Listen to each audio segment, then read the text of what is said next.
పోలీసులను బట్టలోడదీసి కొడతానని వైసీపీ అధినేత జగన్ బెదిరించడం చూస్తే అతనిపై క్రిమినల్ కేసు పెట్టాలని రాష్ట్ర మంత్రి కొల్లు రవీంద్ర అన్నారు.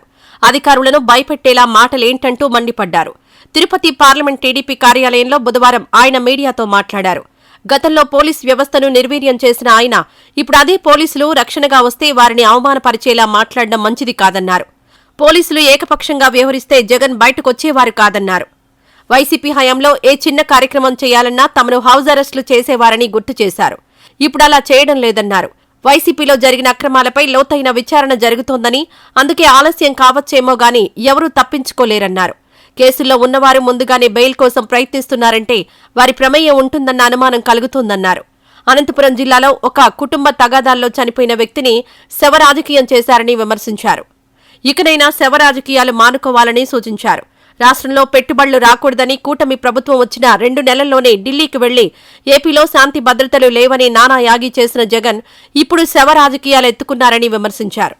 అభివృద్ధి చెందుతున్న రాష్ట్రాలలో ఏపీ 2వ స్థానంలో నిలవడం చంద్రబాబు పనితీరుకు నిదర్శనమన్నారు.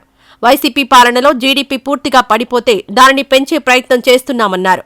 ఈ సమావేశంలో టీడీపీ నేతలు Narasimha Yadav, Sugunamma, SAAP chairman Ravinaidu, deputy mayor RC Munikrishna, Rudrakoti Sadasivam, Mahesh Yadav, Mannem Srinivasulu, Krishna Yadav, Shankar Yadav తదితరులు పాల్గొన్నారు.